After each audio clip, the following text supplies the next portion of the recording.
오늘 한견에 받을 말씀은 우리 시편 51편 7절 말씀입니다. 우리 구약 성경 838면에 하나님의 말씀이 있습니다.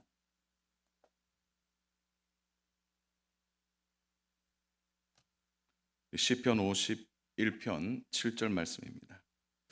우리 말씀 찾으셨으면 우리 한 목소리로 크게 우리 말씀 합독하도록 하겠습니다. 우슬초로 나를 정결하게 하소서. 내가 정하리이다. 나의 죄를 씻어 주소서. 내가 눈보다 길이이다. 아멘. 오늘은 날마다 정한 마음으로 살라. 날마다 정한 마음으로 살라라는 말씀의 제목으로 우리 함께 합독했던 말씀 가지고 하나님의 은혜를 나누고자 합니다. 우리 시편 51편은 다윗이 바세바를 범한 후에 나단 선지자 앞에서 자신의 죄를 고백하는 내용이 시편 51편의 말씀입니다. 하나님은 나단 선지자를 통하여서 다윗의 죄를 드러내셨습니다. 이유는 하나이죠. 다윗을 살리기 위해서 다윗의 죄를 드러낸 것이죠. 다윗에게 정말 빛이 임하는 순간입니다. 다윗을 살리기 위한 일이지만 다윗은 자신의 인생에서 가장 수치스럽고 가장 부끄러운 순간을 마주하게 되었습니다. 그는 이 잠시의 어둠을 이겨내야만 했던 것이죠. 우리 식으로 좀 이야기하면 이런 걸까요? 마지막 수술대 위에, 마지막 시간, 마지막 수술대 위에 다윗이 올라갔다, 이렇게 볼 수가 있는 것이죠. 다윗은 자신의 수술대 위에서 크게 깨닫게 됩니다. 자기의 마음에 일어난 이 일 앞에서 그는 후회하죠. 그것은 자신의 마음이 요동한 것과 자신의 마음이 쉽게 죄 때문에 흔들려서 정한 마음 없이 자신이 죄를 범한 일 앞에서 크게 회개하고 참회하게 됩니다. 그래서 오늘 우리 시편 51편의 전체적인 말씀은 참 주옥 같은, 그러니까 뼈를 깎는 듯한 가장 큰 고통 속에 다윗이 고백한 시입니다. 다윗은 자신의 죄를 고백하고 참회하면서 그는 다시 한번 제2의 인생을 살아가게 되는 것이죠. 오늘날 교회와 사회 안에 일어나는 많은 문제들을 세밀하고 또 정교하게 잘 들여다보면 대부분 죄의 문제로 시작한다는 것을 우리는 알 수 있습니다. 신앙에서도 가장 중요한 주제가 회개이죠. 우리는 어느 순간부터 하나의 이 잘못된 그 마음의 가치를 갖고 삽니다. 그것은 회개 기도로만 생각하는 거예요. 그래서 회개 기도하면 회개된 것이니까 더 이상 문제가 없다고 생각하는데, 그러나 1517년 종교개혁이 일어나고 난 뒤에 종교개혁자들이 끊임없이 반복하면서 우리에게 했던 캠페인이 있죠. 그것은 회개 기도가 아니라 회개하는 삶에 대한 강조였습니다. 그러니까 기도하고 끝내는 게 아니라 회개하는 삶을 살고 있느냐라는 거죠. 우리는 굉장히 축소된 마음으로 회개 기도하면 그냥 끝난 걸로 생각해요. 그러나 더 중요한 것은 회개 기도를 했다면 회개하는 삶을 살아내야 하는 것입니다. 회개하는 삶이 되지 않으면 우리의 신앙은 언제나 겉돌게 되어 있습니다. 세례 요한이 이 땅에 와서 첫 번째 일성을 우리는 잘 기억하게 될 것입니다. 우리 암송하시는 분들은 암송할까요? 뭐하라 천국이 가까웠느니라. 네, 회개하라 이렇게 하지 마시고 우리 아침이니까 크게 시작. 네, 회개하라 천국이 가까웠느니라. 우리 예수님께서 첫 번째 설교의 일성도 무엇이었습니까? 회개하라 이렇게 시작하셨어요. 오늘 우리는 다윗의 회개 안에서 매우 중요한 영적 교훈들을 발견하게 됩니다. 왜냐하면 우리의 일상을 살아갈 때 이 회개가 얼마나 중요하고 회개를 통하여 우리의 마음을 정해놓고 살아가는 삶이 우리의 신앙생활에 얼마나 더 중요한지를 우리는 기억해야 되는 것이죠. 다윗의 범죄에 있어서 우리가 먼저 깊이 인식해야 될 것이 있는데요. 그것은 다윗에게 죄가 갑자기 찾아온 것이 아니라는 겁니다. 그래서 다윗이 당황해서 순간적으로 다윗이 이길 힘이 없어서가 아니라 이미 죄가 다윗의 문을 두드릴 때는 다윗의 마음에 문제가 이미 시작되었다는 것을 함께 말해주는 겁니다. 그래서 모든 죄의 시작은 마음에서부터 시작됩니다. 한번 볼까요? 탐심, 탐욕, 욕심, 음욕, 미움, 거짓. 이것은 다 마음에서부터 시작되는 거죠. 그래서 성경이 강조하고 있는 우리의 경건 생활의 중심이 마음을 지켜라 이렇게 말하는 거죠. 마음을 지켜라. 그러니까 마음을 지키는 가장 좋은 방법은 항상 마음을 정해놓고 사는 겁니다.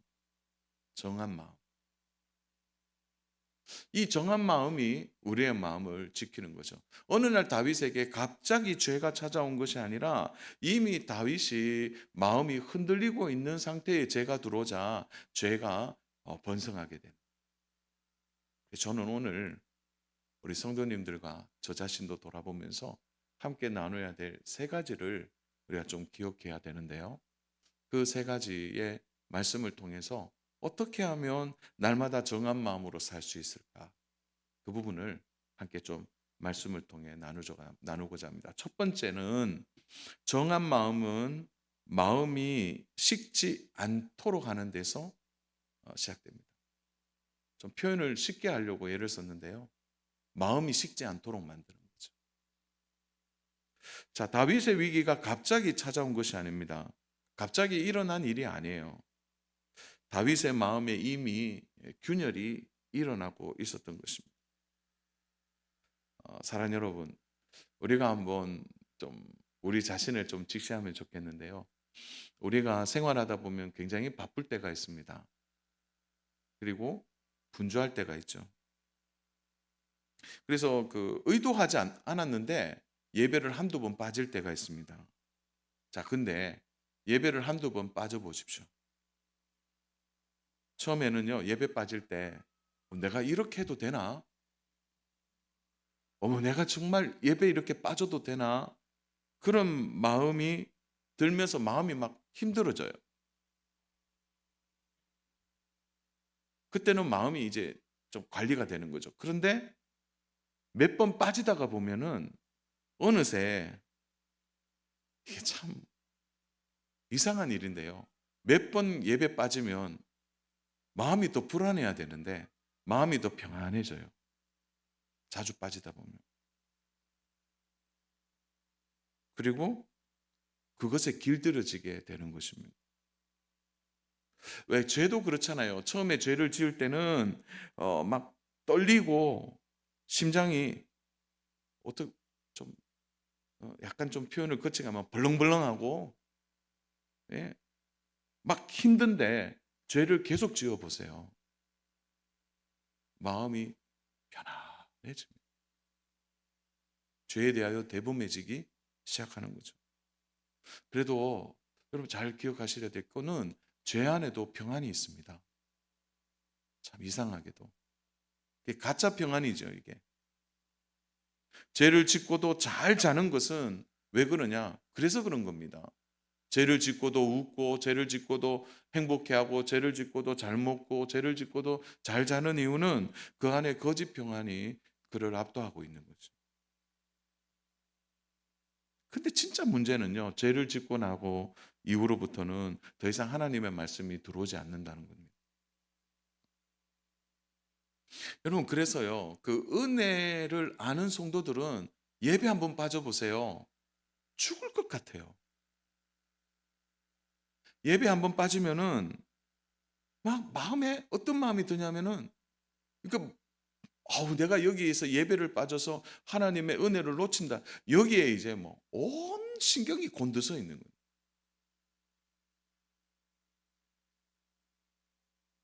그래서 내가 다시는 예배 빠지면 안 되겠다. 이런 마음의 생각과 결단이 마음속에서 정한 마음으로 나타나는 거예요.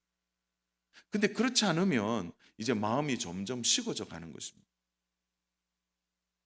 자신에게 일어나는 영적 김새를 차리고 다시 제자리로 돌아가야 하는 거죠. 근데 오늘 예배에 나온 분들한테는 이 말이 사실은 왔잖아요, 오늘. 근데 오늘 예배 안 온 분들이 계세요. 예배 안 온 분들. 사실 그분들이 들어야 돼요. 근데 오늘 예배 온 분들이 좀 듣는 게 이게 참 문제예요. 예. 근데 그분들이 들어야 돼요.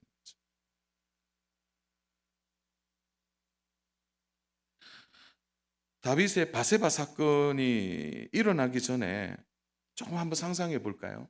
다윗의 입장에서 어느 순간부터 영적으로 다윗이 무감각해지고 그의 마음이 식어 있을 가능성이 큰 것입니다. 식당에 가서 이제 서빙을 하시는 사장님이 사장님 밥 좀 주세요 이렇게 했는데 공깃밥을 들고 이렇게 이제 주시려고 해요. 그래서 좀 돕는다고 하니까 뜨거워서 그거 못 잡습니다. 그래서 아니 사장님은 주는데 왜 우리는 못 잡는 순간 얼마나 뜨거운지 그냥 뜨거 하고 이렇게 순간적으로 그냥 탁 놓게 돼요. 근데 사장님이 안 뜨거워 하시는 거예요. 그래서 사장님 안 뜨거우세요 하니까 하도 만지니까 감각이 없어졌다는 거죠. 괜찮다는 거죠. 마음이 그와 같은 것입니다. 산 여러분, 누구나 옥상을 산책할 수 있습니다. 누구나 옥상에 올라갈 수 있죠. 그리고 옥상에서 아래를 내려다 볼 수 있습니다. 그러나 이미 마음이 식어질 대로 식어져 있고 이미 정한 마음이 아니고 균열 안에 있는 마음이라면은 작은 유혹 앞에서도 쉽게 무너지는 거예요. 그런 의미에서 이 죄는 다윗에게 갑자기 찾아온 것이 아니라 이미 다윗의 마음이 무너져 가고 있었던 것을 말해주는 겁니다. 오늘 우리의 신앙생활 안에서 죄가 우리의 삶에 관영하고 죄가 우리를 지배할 때를 잘 한번 돌아보십시오. 뜨거하고 감각적으로 딱 그것을 죄를 밀어내는 사람이 있는가 하면은 그것도 모르게 슬그머니 죄 가운데 들어가는. 그래서 기도하시는 분들의 이야기를 들어보면요. 그런 얘기예요. 목사님, 기도 잠깐 쉬니까요. 얼마나 마음이 요동하고 문제가 일어나고 죄가 자기를 주관하려고 하는 것을 너무 경험하니까 힘들어도 저는 기도를 계속 해야 되겠어요. 그게 정한 마음이라는. 산 여러분, 정기적인 예배 시간이 왜 중요한지 아십니까? 왜 정기적인 새벽 기도나 정기적인 양육이나 정기적인 기도 시간이 왜 중요할까요? 정해진 시간에 정해진 말씀을 듣고 그 말씀 앞에 예배하고 하나님 앞에 나아가는 이것은 우리의 마음을 언제나 정한 마음으로 준비시켜주는 너무나 중요한 영적 트레이닝이기 때문에 그런 것입니다. 힘들어도 어려워도요, 자리를 지키는 일을 가볍게 여기지 마십시오. 기도하고 예배할 때 그것이 우리의 마음을 더욱더 정하게 만들어서 죄가 어느 날 갑자기 우리의 마음에 물고 들어와도 그 감각이 살아있는 거죠. 이건 죄구나. 그러니까 마음을 지킬 수 있는 영적인 힘을 얻게 되는 것입니다. 가끔 교회 안에서 저한테 어떤 분이 목사님 저 너무 힘들어서 이번에 일 좀 쉬면 안 됩니까? 이렇게 말하는 분이 있습니다. 그래서 또 때로는 이제 자기의 직분이나 교사나 찬양대나 팀이나 아니면 다른 봉사하다가 힘들려고 내려놓으려고 하는 분들이 계세요. 근데 저는 그런 분들에게 제가 목사님이니까 무조건 일하세요. 이렇게 말하기보다는 제 마음 안에 끊임없이 일어나는 마음이 하나 있는데 그건 뭐냐면 득보다 실이 더 크다는 거예요. 득보다 실이 더 크다는 거죠. 저는 일꾼이 더 필요해서가 아니에요. 우리의 마음을 지키는 가장 좋은 하나님의 복 중에 하나가 공동체를 주신 거예요. 그리고 그 안에서 서로 섬기게 하고 섬김을 받게 하고 함께 사랑하고 섬기고 봉사하는 이 일을 통해서 우리의 마음이 끝없이 요동되지 않도록 우리를 붙잡아내는 하나님의 방법이 여기에 있는 것입니다. 주 안의 사랑 여러분, 여러분의 마음이 식지 않기를 날마다 점검하는 귀한 믿음의 중심이 있기를 주님의 이름으로 축복합니다. 마음이 식는 순간 죄가 들어온다는 거예요. 자, 두 번째로 그러면 우리가 정한 마음으로 살려면 어떻게 해야 되냐? 죄에 대하여 예민한 태도를 가져야 합니다.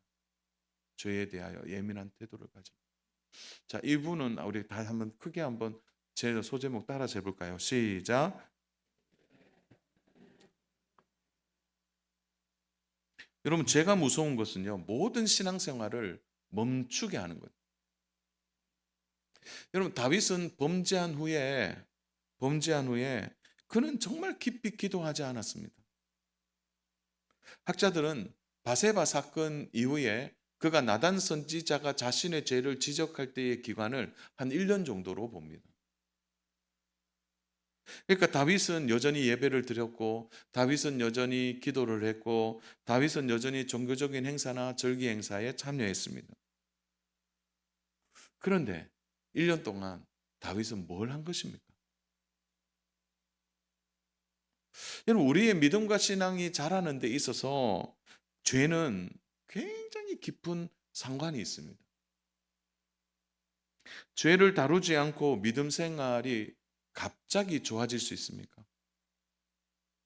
그러니까 믿음 생활이 깊어지지 않는 대부분의 이유가 뭐냐? 죄의 문제입니다. 교회는 다닐 수 있지만 신앙은 잘하지 않습니다. 그러니까 죄라는 것이 우리의 모든 영적 생활을 딱 멈추게 만들어버려요. 아마 풍선을 이렇게 잘 아실 겁니다. 풍선을 누르면은 처음에는 안 터져요. 그냥 누르는 대로 쭉 눌러지죠. 그래서 누르고. 근데 풍선이 터지는 임계점이 있어요. 어디까지 누르면 됩니까? 예, 터질 때까지. 그러니까 풍선을 쭉 누르면 풍선이 안 터져요. 그러다가 마지막에 어떻게 되죠? 이렇게 꽉 눌렀을 때 터지는 거죠. 근데 그 터지려고 하는 순간이 마지막이에요. 우리가 그까지 가지 않아야 됩니다. 다윗이 이 마지막 수술대 위에 올라간 거죠. 그래서 마지막 이제 한 번만 하나님이 힘을 딱 주면 다윗은 터지게 돼요. 그때 다윗이 자기의 죄를 직면하고 자신의 죄를 인정함으로 그는 탈출하게 되는 것입니다. 왜 이렇게 오랜 시간이 걸렸을까요? 한 1년이라는 시간을.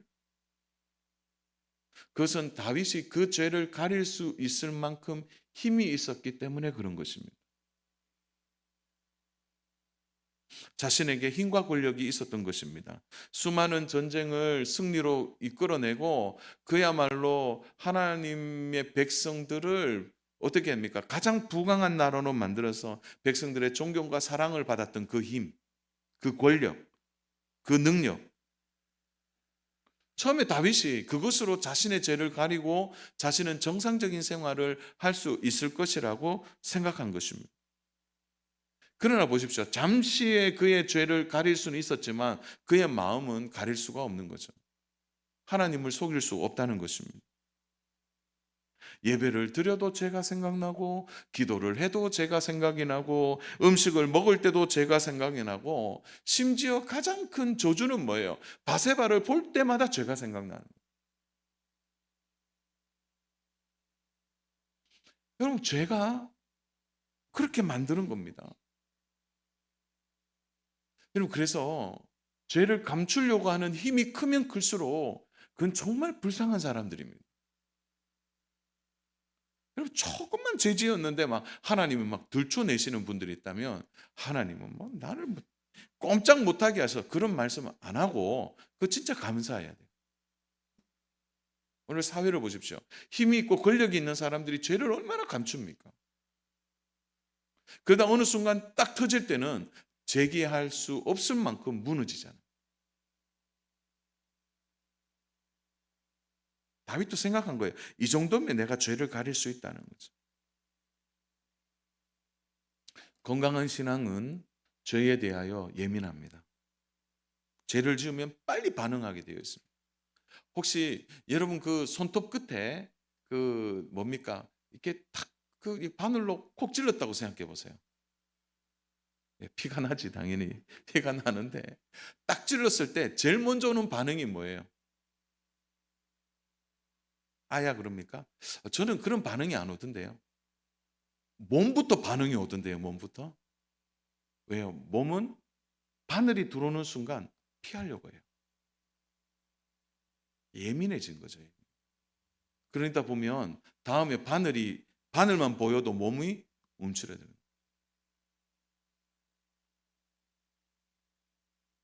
다윗에게 찾아온 나단 선지자의 지적에 반응하고 죄를 고백할 것인가? 아니면 자신의 힘과 권력으로 나단을 누를 것인가? 다윗은 선택해야만 했다는 거죠. 그런데 다윗의 참 귀함은 그가 부끄럽지만 수치 속에 있었지만 자신의 죄를 고백하는 거죠. 여러분 그 순간은 다윗이 무너지는 순간이에요. 그러나 동시에 그 순간은 다윗이 다시 자기의 마음을 찾는 순간입니다. 회복하는 순간이죠. 그는 사람들의 따가운 눈총을 견뎌야만 했고 실망스러운 그들의 말을 들어야만 했다는 거죠. 그러나 이것이 다윗을 살리게 만 것입니다. 사랑 여러분, 우리가 죄를 가슴에 품고 살 수 없는 이유가 여기에 있는 것입니다.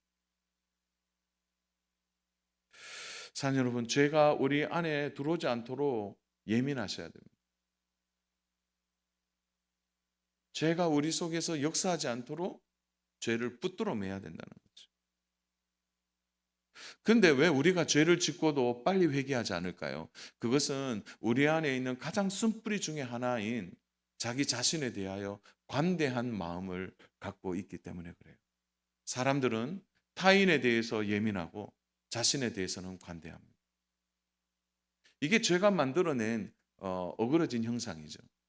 그래서 다른 사람들의 뭐 조금만 잘못해도요, 막 거기에 대해서 예민하게 반응하고 막 분노가 일어나는 그것과 동시에 근데 자기가 그 일하면 뭐 그럴 수도 있지. 자기 자신에게 관대하기 때문에 죄의 문제 앞에서 언제나 우리는 그런 마음을 갖게 되는 것입니다.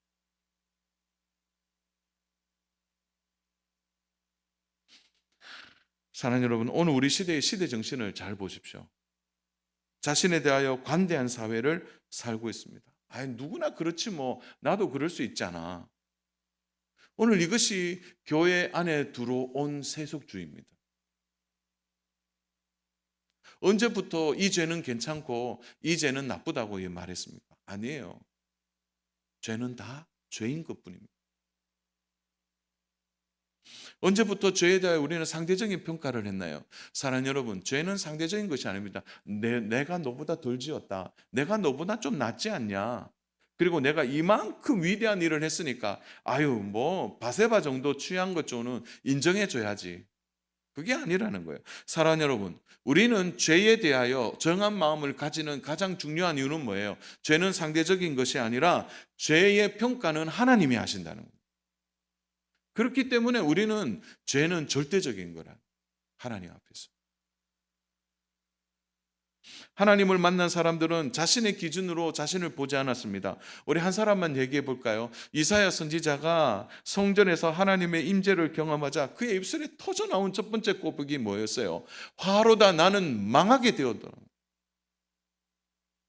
제일 먼저 터져 나온 것이 하나님 앞에 서니까 자기가 망할 자라는 것을 깨닫게 됐다. 이사야 선지자가 누굽니까? 그래도 다른 사람들보다 귀한 사람이잖아요. 하나님 앞에 서면 죄의 문제는 그렇다는 것입니다. 하나님 앞에서 나는 괜찮고 떳떳하다고 말할 분들이 있습니까? 오늘 우리가 하나님의 자녀된 것은 남들보다 더 똑똑하고 잘나고 그리고 착하고 선하고 보다 윤리적이고 깨끗해서가 아니죠. 우리도 똑같이 허물과 죄로 죽었던 우리들을 하나님의 은혜로 우리를 살리신 것입니다. 그러므로 우리가 죄에 대하여서 상대적일 수 없는 이유가 여기 있는 것입니다. 사랑하는 여러분, 죄에 대하여 언제나 과한 것은 없습니다. 죄는 죄일 뿐입니다. 그래서 죄가 내 안에 들어와서 나의 마음을 흔들고 죄가 자리 잡지 않도록 우리가 날마다 하나님 앞에서 우리의 마음을 들여다봐야 됩니다.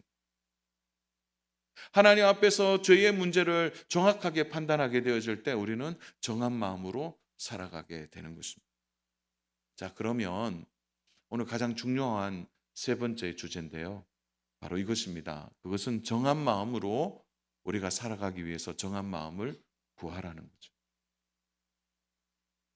다윗은 하나님께 구합니다. 우리 7절을 다시 볼까요? 우리 7절 우리 같이 한번 읽어보겠습니다. 우리 7절 말씀 같이 읽습니다. 우슬초로 나를 정결하게 하소서. 내가 정하리이다. 나의 죄를 씻어주셔서. 내가 눈보다 희리이다. 자, 다윗은 자신의 마음을 다시 한번 깨끗하게 해달라고 하나님께 구하고 있는 것입니다. 정한 마음을 달라고 기도하는 거죠. 마음을 다시 새롭게 세워갈 수 있도록 도와달라고 말하는 것입니다. 근데 이러한 말씀은요, 10절에서 다시 반복되고 있어요. 우리 10절 말씀 같이 읽겠습니다. 하나님이여 내 속에 정한 마음을 창조하시고 내 안에 정직한 영을 새롭게 하소서. 다윗이 하나님께 회개하자 다윗에게 나타난 즉각적인 반응 중에 하나가 뭐냐면 자기의 마음이 정해져서 정한 마음을 창조하시는 하나님 앞에 다윗이 설 수 있었다고 말하고 있는 것입니다. 자신의 마음에서부터 이 문제가 시작된 것을 깨닫게 되고 다윗은 다시 자신의 마음이 정해질 때 그는 다시 회복할 수 있다는 것을 알게 된 것입니다. 바세바에 대하여 음욕을 품은 이 마음을 새롭게 하지 않으면 안 된다는 것을 알았다는 거죠. 사랑하는 여러분, 처음에 마음에서부터 죄가 시작될 때는 가슴이 뛰고 답답하고 불안하고 힘들었을 거예요. 그러나 죄가 착상되고 난 뒤에는 이제 곧이어 마음이 부패하기 시작하는 것입니다. 그러니까 이 마음이 죄 안에 다스림을 받게 될 때는 분별력과 그리고 그의 모든 삶이 죄 가운데 들어가게 되는 것입니다. 여러분, 우리가 하나님으로부터 멀어지는 것도요, 어디서부터 시작하냐면 마음에서부터 시작합니다. 죄는 하나님과 멀어지도록 우리의 마음을 빼앗아 버리죠. 그래서 바세바를 품고 바세바를 보고 마음에 품는 순간 죄는 급속도로 다윗을 사로잡고 하나님으로부터 멀어지게 만드는 것입니다. 그래서 신앙생활에 있어서 여러분 마음을 돌보는 일은 그 어떤 일보다 중요하고 또 중요한 일입니다. 주일마다 우리가 예배를 드리는 이것은 종교 행사가 아닙니다. 마음을 점검하는 것이죠. 내가 지금 정한 마음으로 하나님 앞에 한 주간을 보내었는지, 그리고 하나님 앞에 내가 정한 마음으로 서 있는지를 다시 살피는 순간이 바로 예배를 통하여 우리의 마음이 점검되어지는 것입니다. 마음에 문제가 생겼다면 우리는 그 즉시 기도해야 된다는 거죠. 하나님 나를 정결하게 해달라고, 그리고 정한 마음을 구하여 우리의 마음을 정결케 하는 일이 가장 중요한 우리의 일이 되어야 하는 것입니다. 여러분, 우리의 마음이 정해지는 순간 우리는 어디서부터 잘못되었는지를 깨닫게 되고 정확하게 죄의 소굴이 어딘지를 알게 되는 것입니다. 그러므로 사랑하는 여러분, 정한 마음을 기도해야 합니다. 하나님 나에게 정한 마음을 주시옵소서. 우슬초로 정결하게 하시고 나 안에 정직한 영을 창조해 달라고 해야 하는 것입니다. 기도는 우리가 하지만 성령님은 우리의 마음을 바꾸어 주실 것입니다. 성령님 우리의 마음을 창조해 주실 것입니다. 사랑하는 여러분, 한번 회개한다고 우리의 마음이 계속 정결해지는 것은 아닙니다. 정한 마음을 위해 계속 기도해야 되죠. 어떤 상황, 어떤 환경 앞에서도 우리의 마음이 빼앗기지 않도록 계속해서 기도하여서 우리의 마음이 황폐해지지 않도록 하는 일이 우리의 일이 되어야 하는 것입니다. 다윗이 정한 마음으로 깊이 기도할 때 그가 실패한 경험에서 나온 기도가 바로 10절 아닙니까? 나에게 정한 마음을 주시옵소서. 그리고 정한 마음을 창조해 달라고 말하고 있는 것입니다. 그저 마음 한쪽이 잘못되었으니까 그 마음을 도려내고 그냥 그 마음을 다시 심어달라는 게 아니라 아예 마음 자체를 바꾸어 달라고 기도하고 있는 거예요. 새로운 마음으로 창조해 달라고 말하고 있는 거예요. 그냥 마음을 새롭게 해달라고 하면 되는데 창조해달라고 하는 것은 무엇입니까? 이미 부패한 마음을 가지고 다시 한번 회개했지만 이 마음을 가지고 살 수 없다는 것을 말해주는 것입니다. 사랑하는 여러분, 마음을 고치고 개조하는 일은 어느 한 부분만을 바꾸는 일이 아닙니다. 그래서 여러분 주일날 오시면 여러분의 마음이 완전히 창조되기를 주님의 이름으로 축복합니다. 새 마음 가지고 나가셔야 돼요. 이 부분 좀 잘못됐으니까 그냥 좀 바르고, 이 부분 좀 문제가 있으니까 그것 좀 하고, 그거 아니에요. 완전히 새 마음이 되셔야 돼요. 하나님 앞에 새롭게 창조해 달라고 해야 하는 것입니다. 사랑하는 여러분, 부패한 마음으로 우리 살 수 없습니다. 루터가 그날도 그 높은 계단에, 수도원의 계단을 무릎으로 올라갑니다. 무릎에 피가 나고 살이 터져서 피가 나고 무릎으로 올라가면서 자기가 얼마나 처절하게 하나님 편에 서려고 참된 경건에 이르려고 자신의 육체를 단련하고 있었던 것이죠. 근데 올라가면 올라갈수록 다윗의 마음에 깊은 의심이 듭니다. 도대체 내가 어디까지 올라가야 돼? 어디까지 무릎이 깨져야 되느냐? 이렇게 해서 내가 경건할 수만 있다면. 근데 아무리 생각해도 답이 없어요. 얼마나 그 계단을 무릎으로 올라가야 답이 주어질까요? 그날도 결국은 오르다가 중간에 그만두고 내려와서 말씀을 읽는 중에 그가 깊은 깨달음을 얻게 되는 거죠. 오직 믿음만이 나를 새롭게 할 수 있다. 오직 하나님의 말씀만이 나를 변화시킬 수 있다는. 그리고 그는 종교개혁의 기치를 들게 되는 것입니다. 사랑하는 여러분, 어디까지 가짜 경건에 힘쓰시겠습니까? 오늘 우리의 마음을 새롭게 창조하셔야 합니다. 우리 이 기도를 언제 드려보셨습니까? 하나님, 나에게 정한 마음을 창조하여 주옵소서. 우리 이 기도가 다시 회복되는 저와 우리 믿음의 성도님 되시기를 주님의 이름으로 축복합니다. 말씀을 정리합니다. 사랑하는 여러분, 육체가 병들면 고치면 돼요. 그런데 마음이 병들면 어떻게 하시겠습니까? 마음이 병든 것은 정말 치료하기가 어렵습니다. 정한 마음으로 새롭게 창조되지 않으면 우리는 죄 안에 들어가고 죄 안에 살게 되는 것입니다. 사랑하는 여러분, 죄를 품고는 하나님과 교제할 수 없습니다. 우리의 믿음이 자랄 수 없는 거죠. 죄를 품고도 내가 예배하고 기도하고 말씀 읽고 내가 신앙생활을 하다 보면 어느 순간 숨이 막힐 때가 오는 것입니다. 우리는 그까지 가면 안 돼요. 거기서 마지막 수술 때에 오를 것이냐 말 것이냐를 결정해서는 안 된다는 거예요. 지금 더 이상 마음이 식지 않도록 지금 하나님께 정한 마음을 창조해 달라고 기도하는 저와 우리 믿음의 성도님 되시기를 주님의 이름으로 축복합니다. 오늘은 같이 한번 따라서 해볼까요? 하나님, 나에게 정한 마음을 창조하여 주옵소서. 기도하고 마음이 새로워지는 저와 우리 믿음의 성도님 되시기를 주님의 이름으로 축복합니다.